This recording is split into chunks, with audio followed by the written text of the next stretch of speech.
بسم اللہ الرحمن الرحیم نحمده ونصلی ونسلم علی رسولہ الکریم اما بعد۔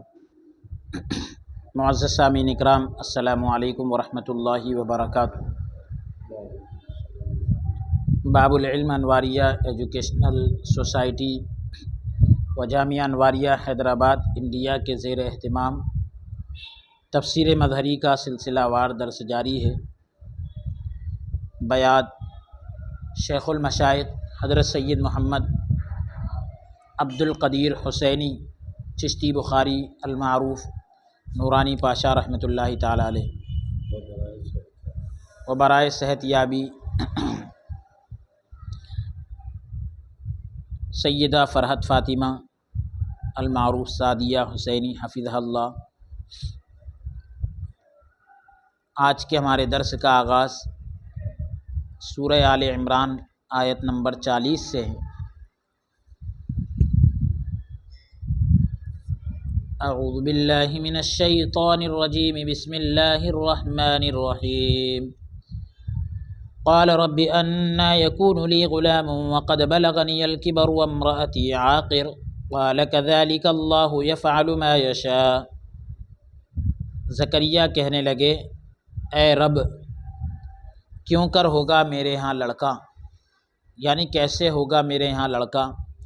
حالانکہ آ لیا ہے مجھے بڑھاپے نے، یعنی مجھ کو بڑھاپا آ چکا ہے، اور میری بیوی بانجھ ہے۔ فرمایا اسی طرح ہے، یعنی جیسے تم نے کہی بات ویسے ہی ہے، لیکن اللہ تبارک و تعالیٰ کرتا ہے جو چاہتا ہے۔ حضرت زکریا علیہ السلام نے جبرائیل امین کی طرف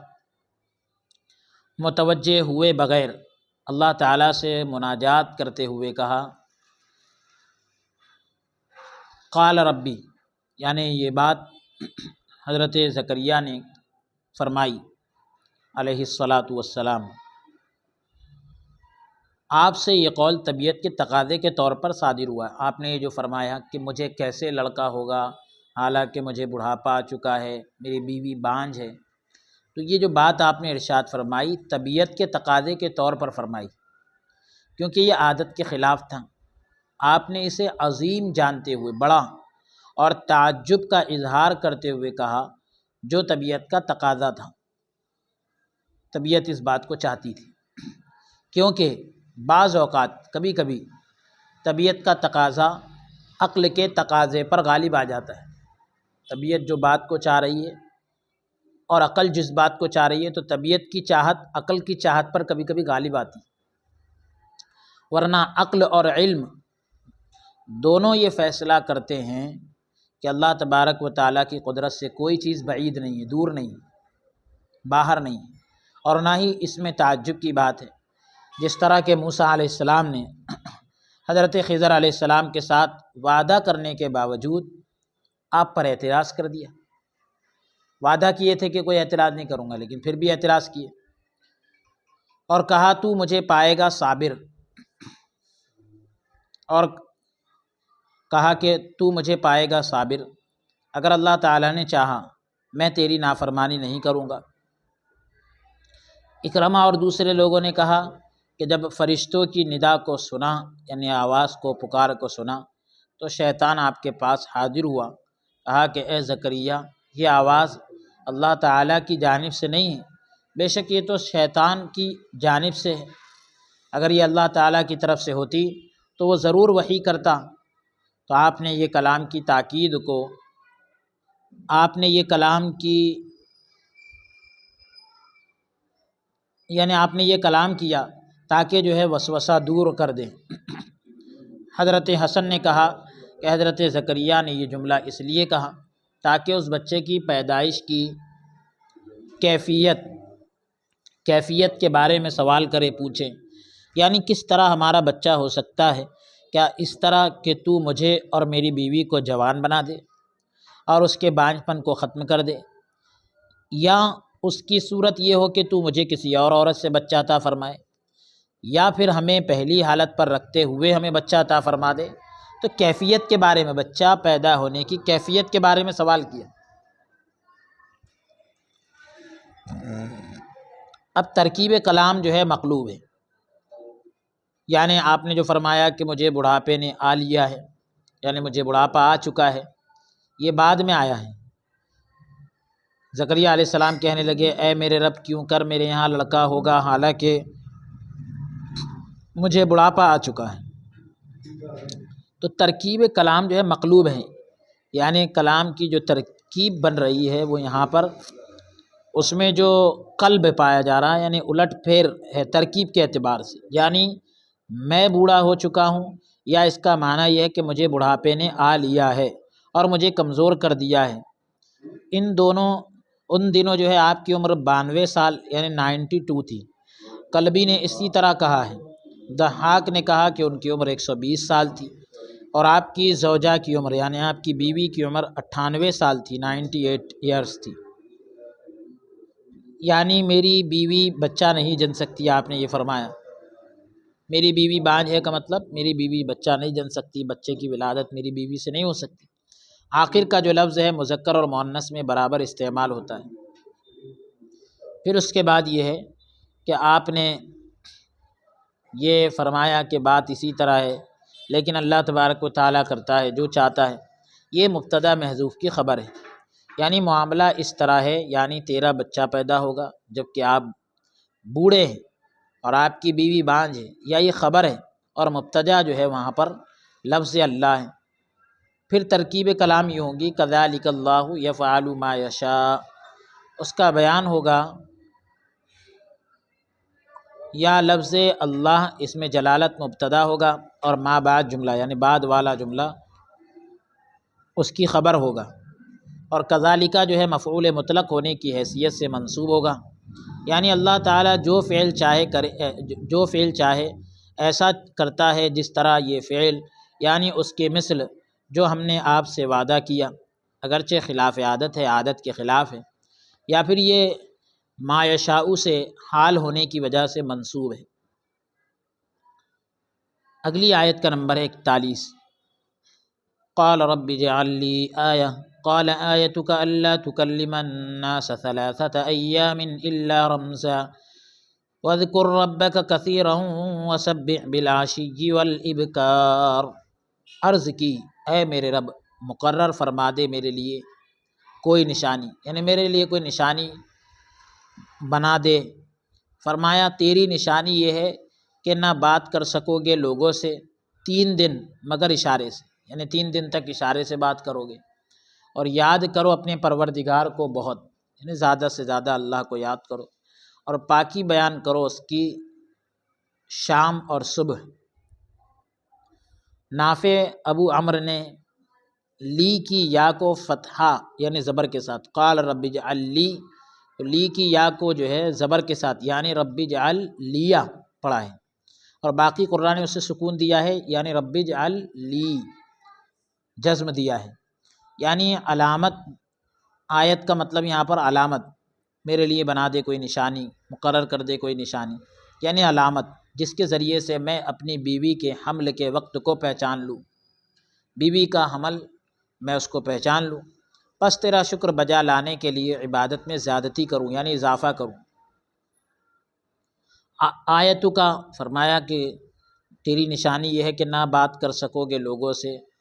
یعنی تو لوگوں کے ساتھ بات چیت کرنے پر قادر نہ ہوگا جبکہ تو ذکر پر قادر ہوگا۔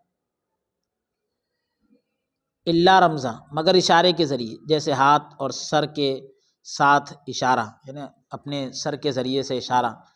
اس رمز یعنی اشارے کا اصل معنی حرکت دینا ہے۔ بات کرنے پر قادر نہ ہو سکے گا، بات کرنے پر قابو نہ پا سکے گا، قدرت نہ پا سکے گا، طاقت نہ رکھ سکے گا۔ تو رمز کا اصل معنی حرکت دینا ہے، یہاں مستثنی منقطع ہے، یعنی جس چیز کا استثناء کیا جا رہا ہے تو استثناء جو ہے مستثنی جو ہے استثناء کی جنس سے الگ ہے، یعنی ایک قول یہ کیا گیا ہے کہ یہ مستثنی متصل ہے یعنی ایک ہی جنس سے ہے۔ یہاں کلام سے مراد وہ چیز ہے جو ما فی الضمیر پر دلالت کرے، یعنی جو کچھ اندر ہے، اظہار خیال بولتے ہیں اس کو، ما فی الضمیر پر دلالت کرے۔ عطا نے کہا کہ اس سے مراد 3 دن کے روزے ہیں، کیونکہ جب وہ روزے رکھتے تو اشاروں کے ساتھ کلام کرتے، بات چیت کرتے۔ یعنی جب تیرے لیے نشانی ظاہر ہو تو شکر بجا لاتے ہوئے زیادہ ذکر کر۔ وسبح بالعشی والابکار، پاکی بیان کر یعنی نماز پڑھ صبح و شام۔ اس سے مراد زوال شمس سے لے کر رات کے بعض حصے کا گزر جانا ہے، یعنی ظہر اور عصر اور مغرب اور عشاء سب کو یہ شامل ہے۔ اور ابکار یعنی صبح، یہ جو ہے فجر کی نماز سے لے کر چاشت تک ہے۔ اگلی آیت کا نمبر ہے 42 42۔ وَإِذْ قَالَتِ الْمَلَائِكَةُ يَا مَرْيَمُ إِنَّ اللَّهَ اصْطَفَاكِ وَطَهَّرَكِ وَاصْطَفَاكِ عَلَى نِسَاءِ الْعَالَمِينَ۔ اور جب کہا فرشتوں نے، اے مریم بے شک اللہ تعالیٰ نے چن لیا ہے تمہیں اور خوب پاک کر دیا ہے تمہیں اور پسند کیا ہے تجھے سارے جہان کی عورتوں سے۔ اس کا عطف جو ہے اذ قالت امرأۃ عمرانہ پر ہے۔ اذ قالت الملائکہ، وَإِذْ واو جو حرف عطف ہے، تو واو حرف عطف جو ہے اس کا تعلق یعنی جڑ رہا ہے اذ قالت امرأۃ سے، پیچھے جو بھی آیت میں گزرا ہے۔ پھر اس کے بعد ہے فرشتوں نے، ملائکہ یعنی فرشتوں نے، یعنی جبرائیل امین نے براہ راست بات کی، ڈائریکٹ بات کی۔ اللہ تعالیٰ نے چن لیا ہے تمہیں، یعنی تجھے تجلیات ذاتیہ دائمہ، یعنی ہمیشہ نازل ہونے والی تجلیات کے ساتھ اپنے لیے منتخب کر لیا ہے، چن لیا ہے، جسے صوفیہ اکرام نے کمالات نبوت سے تعبیر کیا ہے۔ صوفیہ اکرام اس کو کمالات نبوت کے معنی میں لیتے ہیں۔ یہ اصل میں تو انبیاء کے لیے ہے، اصل میں تو انبیاء کے لیے ہوتا ہے، جبکہ بالطبع یعنی تابع ہو کر صدیقین کے لیے بھی ہوتا ہے۔ آپ صدیقہ تھیں، اللہ تعالیٰ کا ارشاد ہے وَأُمُّهُ صدیقہ، کہ ان کی والدہ جو ہے وہ صدیقہ تھیں۔ یہ 6ویں پارے کے اندر سورہ مائدہ کے اندر یہ آیت مبارکہ موجود ہے۔ تجھے گناہوں سے پاک کیا، حفاظت کرنے، وطہرک یعنی تجھے پاک کیا مطلب تجھے گناہوں سے پاک کیا، حفاظت کرنے اور بخشنے اور شیطان کو راہ نہ دینے کے ساتھ، یعنی شیطان کو تیرے اوپر کوئی راستہ نہ دیا۔ جس طرح شیخین کی حضرت ابو ہریرہ رضی اللہ عنہ سے مروی روایت میں، یعنی امام بخاری اور امام مسلم رحمہ اللہ کی جو روایت ہے اور جو حضرت ابو ہریرہ رضی اللہ عنہ سے نقل ہے، اس میں گزر چکا ہے۔ ایک قول یہ کیا گیا، ایک بات یہ بھی کہی گئی کہ آپ کو مردوں کے مس کرنے یعنی ٹچ کرنے، چھونے، اور ایک قول میں حیض سے پاک کیا گیا ہے۔ طہرکی کا مطلب یہ ہے کہ آپ کو اس سے پاک کیا۔ واصطفاکی، اور آپ کو چن لیا، پسند کیا ہے تمام جہان کی عورتوں میں سے، یعنی تجھے فضیلت دی تیرے زمانے کی عورتوں پر، تجھے فضیلت دی تیرے زمانے کی عورتوں پر۔ حضرت علی شیر خدا رضی اللہ عنہ سے روایت ہے، انہوں نے کہا کہ میں نے رسول اللہ صلی اللہ علیہ وآلہ وسلم سے سنا، فرمایا کہ عورتوں میں سے بہترین حضرت مریم بنت عمران ہیں اور عورتوں میں سے بہترین خدیجۃ الکبریٰ رضی اللہ تعالی عنہا ہیں۔ متفق علیہ۔ ایک روایت میں ہے کہ ابو قریب نے کہا اور وکیع نے آسمان اور زمین کی طرف اشارہ کیا۔ حضرت انس رضی اللہ عنہ سے مروی ہے، روایت ہے کہ نبی کریم صلی اللہ علیہ وآلہ وسلم نے فرمایا کہ جہان کی یعنی دنیا کی عورتوں میں سے ازروع عز و شرف کے، یعنی عزت اور بلندی کے، بزرگی کے تیرے لیے مریم بنت عمران اور خدیجہ بنت خویلد اور فاطمہ بنت محمد صلی اللہ علیہ وآلہ وسلم اور آسیہ جو فرعون کی بیوی ہے تو وہ کافی ہے۔ اسے امام ترمذی رحمۃ اللہ علیہ نے روایت کیا ہے۔ حضرت ابو موسیٰ اشعری رضی اللہ عنہ سے روایت ہے کہ رسول اللہ صلی اللہ علیہ وآلہ وسلم نے فرمایا کہ مردوں میں سے تو کثیر کمال پر فائز ہوئے، یعنی بہت سے لوگ کمال پر پہنچے، مکمل درجے کو پائے، عورتوں میں سے کمال پر فائز نہ ہوئی مگر بنت عمران، آسیہ زوجہ فرعون یعنی حضرت عمران کی بیٹی، اور فرعون کی بیوی حضرت آسیہ اور حضرت عائشہ رضی اللہ عنہا کی فضیلت عورتوں پر یوں ہے جیسے ثرید کو تمام کھانوں پر فضیلت ہے۔ یعنی ثرید جو ہے یہ شوربے کے گوشت کا شوربہ، اس میں جو ہے روٹی وغیرہ کو توڑ کر ڈالتے ہیں، ٹکڑے ڈالتے ہیں گوشت کے ٹکڑے اور روٹی سے مل کر، بہت عمدہ کھانا ہوتا ہے ثرید، متفق علیہ۔ میری رائے یہ ہے کہ نبی کریم صلی اللہ علیہ وآلہ وسلم کے ارشاد کا معنی یہ ہوگا کہ سابقہ یعنی پچھلی امتوں میں سے کوئی عورت کمال پر فائز نہیں ہوئی مگر مریم اور آسیہ۔ اسی پر حضور صلی اللہ علیہ وآلہ وسلم کا یہ ارشاد بھی دلالت کرتا ہے، یہ فرمان بھی دلالت کرتا ہے کہ حضرت عائشہ رضی اللہ عنہا کی فضیلت ایسی ہے جیسے ثرید کو تمام کھانوں پر فضیلت حاصل ہے، کیونکہ یہ جملہ جو ہے حضرت عائشہ صدیقہ رضی اللہ عنہا کی حضرت مریم اور حضرت آسیہ پر فضیلت کو بتاتا ہے، دلالت کرتا ہے۔ اور صحیحین میں حضرت عائشہ صدیقہ رضی اللہ عنہا سے روایت ہے کہ رسول اللہ صلی اللہ علیہ وآلہ وسلم نے فرمایا، اے فاطمہ، کیا تو اس پر راضی نہیں کہ تو جنتی عورتوں، یا آپ نے فرمایا کہ مومنوں کی عورتوں کی سردار ہو۔ ابو داؤد اور نسائی اور حاکم نے حضرت ابن عباس رضی اللہ عنہما سے روایت کیا ہے کہ رسول اللہ صلی اللہ علیہ وآلہ وسلم نے فرمایا، جنتی عورتوں میں سے افضل حضرت خدیجہ بنت خویلد اور حضرت فاطمہ بنت محمد صلی اللہ علیہ وآلہ وسلم ہیں۔ احمد، ترمذی، نسائی، ابن حبان اور حاکم نے حضرت حذیفہ رضی اللہ عنہ سے روایت کیا ہے کہ نبی کریم صلی اللہ علیہ وآلہ وسلم نے فرمایا، آسمان سے ایک فرشتہ نازل ہوا، اس نے مجھ پر سلام کرنے کے لیے اللہ تعالیٰ سے اجازت طلب کی، اس نے مجھے خوشخبری سنائی کہ حضرت فاطمہ جنتی عورتوں کی سردار ہے۔ یہ احادیث اس بات پر دلالت کرتی ہے، اس بات کو بتاتی ہیں کہ حضرت فاطمہ حضرت مریم پر فضیلت رکھتی ہیں، کیونکہ جنتی عورتیں جو ہیں عام ہیں، یہ کسی زمانے کی تخصیص پر دلالت نہیں کرتی، یعنی کسی زمانے کے ساتھ خاص نہیں ہے، جبکہ اللہ تعالیٰ کا یہ فرمان کہ اس نے تجھے عالمین کی عورت پر چن لیا، وَاصْطَفَاكِ عَلَىٰ نِسَاءِ الْعَالَمِينَ، تمام عالم کی عورتوں پر چن لیا، کیونکہ یہ کلام اس بات پر دلالت کرتی ہے، یعنی یہ کلام اس بات کو بتاتا ہے کہ اس سے مراد اس زمانے کی عورتیں ہوں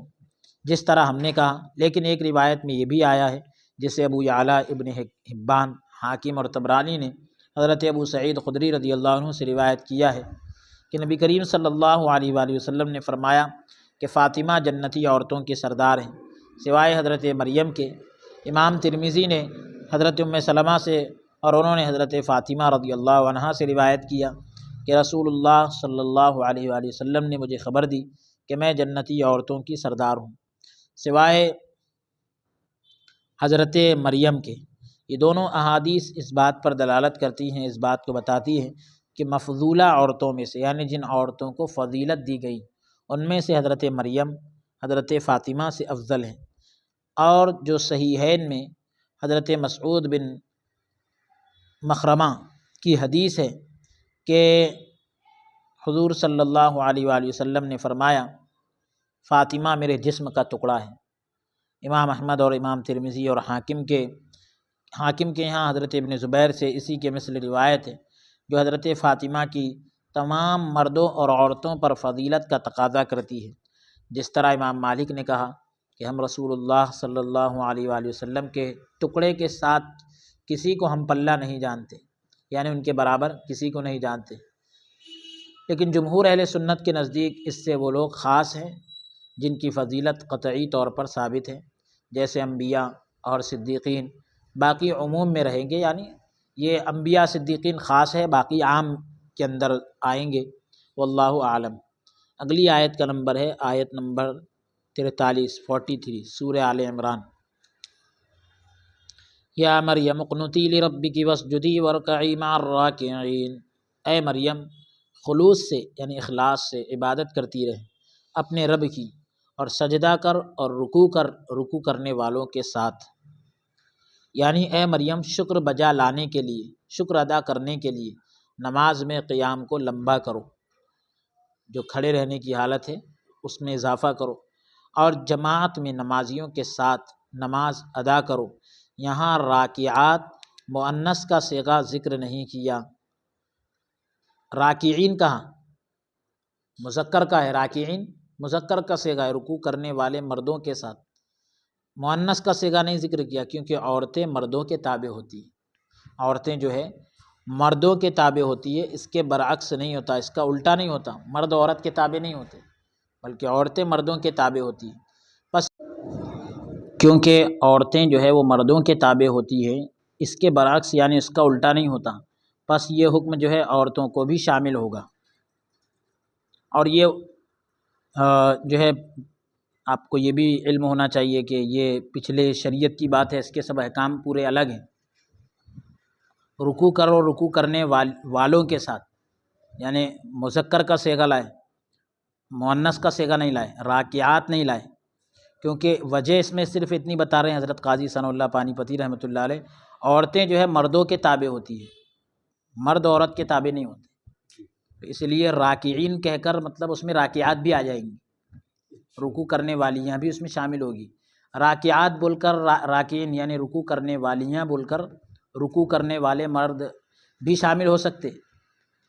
لیکن اس میں یہ چیز لازم آ جاتی کہ مرد عورت کے تابع ہو جاتے،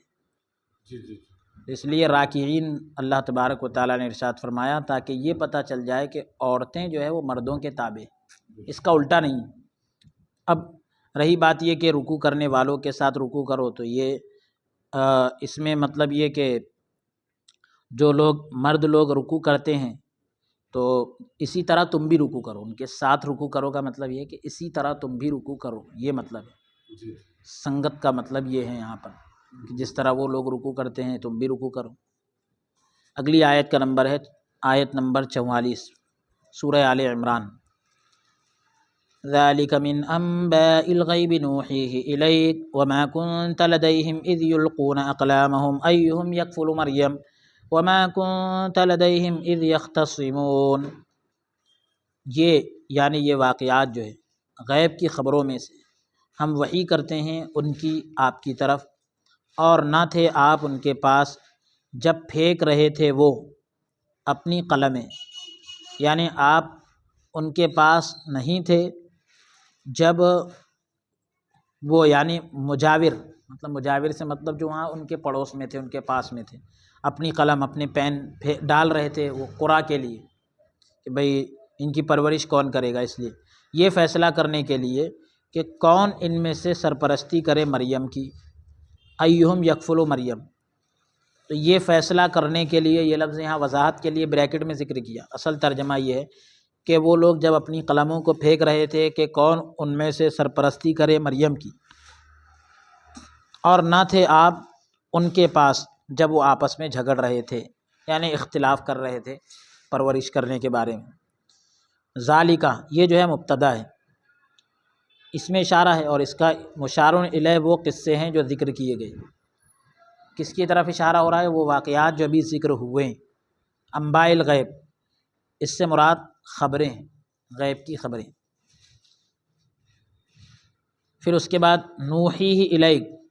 ہم وحی کرتے ہیں ان کی آپ کی طرف، یہ خبر کے بعد خبر ہے، پہلے ایک خبر دے دی گئی کہ یہ غیب کی خبریں ہیں جس کی ہم آپ کی طرف وحی کرتے ہیں، تو پہلے ایک خبر دی گئی پھر دوسری خبر لائی گئی۔ یہ بھی جائز ہے کہ ایک خبر ہو اور دوسرا جملہ اس کی حالت ہو، حال ہو، یعنی کیفیت بتا رہا ہوں کہ خبر ہم وحی کے انداز میں دیتے ہیں۔ پھر اس کے بعد ہے اذ یلقون اقلامہم ایہم یکفل مریم، کہ وہ اپنی قلموں کو پھینک رہے تھے، اپنے پین کو ڈال رہے تھے مطلب پانی کے اندر کہ بھئی جس کی پین اوپر آ جائے گی وہ ان کی کفالت کرے گا، تو یہ قرآن اندازی کے لیے جھگڑ رہے تھے،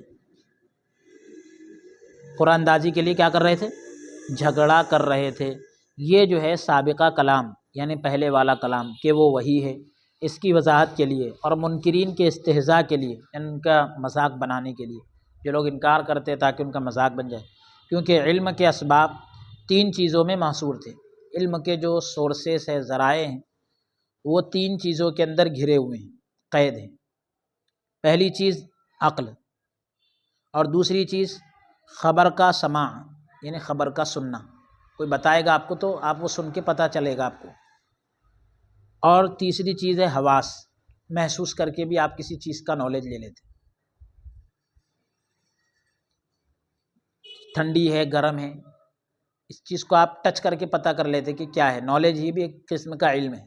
تو علم جو ہے تین چیزوں میں گھرا ہوا ہے، ایک ہے عقل، اور دوسرا ہے خبر کا سماع یعنی سننا، اور تیسرا ہے حواس، محسوس کرنا، حس، حواس سے خمسہ جن کو کہتے ہیں۔ قصوں کا عقل کے ذریعے ادراک نہ ہونا یعنی واقعات کا عقل کے ذریعے اس کو نہ پانا، یہ بدیہی امر ہے، یعنی ایسا معاملہ ہے جو بالکل ذرا سی دیر میں سمجھ میں آ جاتا ہے، فوراً سمجھ میں آ جاتا ہے۔ بولیے آپ، سماع کا نہ ہونا یہ بھی معلوم ہے، یعنی یہ اس کا بھی ہمیں علم ہو رہا ہے، اس کے بارے میں ان کے نزدیک کوئی شبہ نہ تھا، کوئی ڈاؤٹ نہیں تھا، کیونکہ حضور صلی اللہ علیہ وآلہ وسلم جو ہے امی تھے، یعنی آپ نے بظاہر کسی استاد سے نہیں پڑھے، خبریں بھی منقطع تھی، خبروں کا سلسلہ بھی جو ہے وہ رک گیا تھا، بس ایک صورت باقی رہ جاتی ہے کہ آنکھوں سے دیکھنے کا احتمال ہو، حواس، آنکھ سے دیکھنے کی یہاں پر گنجائش ہو۔ کوئی عقل مند اس کا گمان بھی نہیں کر سکتا کہ آنکھوں سے کیسے دیکھے ہوں گے۔ بس حضور صلی اللہ تعالیٰ علیہ وآلہ وسلم کا واقعے کے مطابق یعنی جیسا ہوا بالکل ویسا ہی، یعنی قصوں کو بیان کرنا اور ان واقعات کی خبر دینا، یہ حضور صلی اللہ علیہ وسلم کا معجزہ ہے۔ یعنی حضرت قاضی ثناء اللہ پانی پتی رحمۃ اللہ علیہ فرما رہے ہیں کہ یہ رسول کونین صلی اللہ علیہ وسلم اس بات کی خبر دے رہے ہیں کہ وہ اپنے قلموں کو ڈال رہے تھے اور اس کی پوری کیفیت کو بیان کر رہے تھے۔ تو یہ کسی چیز کا علم ہونا یہ تین چیزوں سے حاصل ہوتا ہے، ایک تو عقل کے ذریعے، دوسرا یہ کہ کسی چیز کو سن کر، اور تیسرا دیکھ کر یا کانوں سے یعنی یا ہاتھ لگا کر محسوس کر کے، حواس کے ذریعے۔ اب یہاں پر تینوں بھی چیزیں نہیں پائی جا رہی، تینوں بھی چیزیں نہیں پائی جا رہی، کیونکہ واقعات کو آپ عقل کے ذریعے سے نہیں معلوم کر سکتے، بہت گہری بات فرما رہے ہیں۔ واقعات کو آپ عقل کے ذریعے سے محسوس معلوم نہیں کر سکتے، آپ کہ آپ کے پاس بہت زیادہ عقل ہے تو آپ کوئی پچھلے دور کا کوئی واقعہ اس کو آپ بیان کر دیں، ایسا نہیں، سن کر بیان کر سکتے ہیں، لیکن سننے کا بھی یہاں پر کوئی تصور نہیں، کیونکہ زمانے کے اندر بہت لمبا گیپ ہے، بہت دوری ہے۔ اب تیسری ہی چیز رہ جاتی کہ دیکھ کر، کوئی چیز دیکھے آپ نے تو وہ بیان کر دی، دیکھنے کا بھی یہاں پر احتمال نہیں ہے، کوئی گنجائش نہیں۔ تو اب کوئی عقل مند انسان بھی اس کا گمان نہیں کر سکتا کہ بھئی دیکھ کر کے بیان کر رہے ہیں۔ تو اس سے بس ایک ہی چیز پتہ چل رہی ہے کہ یہ واقعات حضور صلی اللہ علیہ وآلہ وسلم بیان کر رہے ہیں، تو یہ حضور صلی اللہ علیہ وسلم کا ایک معجزہ ہے۔ سبحان اللہ، سبحان اللہ۔ اور آپ کے نبی ہونے اور جو آپ ان لوگوں پر تلاوت کرتے ہیں اس کے یعنی وہ تلاوت کیے ہوئے حصے کا اللہ تعالیٰ کی طرف سے ہونے پر دلیل قطعی ہے، یعنی مضبوط دلیل ہے۔ پھر اس کے بعد ہے ایہم یکفل مریم وما کنت لدیہم اذ یختصمون، اور نہ تھے آپ ان کے پاس جب وہ آپس میں جھگڑ رہے تھے۔ تو کہہ رہے ہیں کہ یہ جملہ استفہامیہ ہے اور محذوف کلام کے متعلق ہے،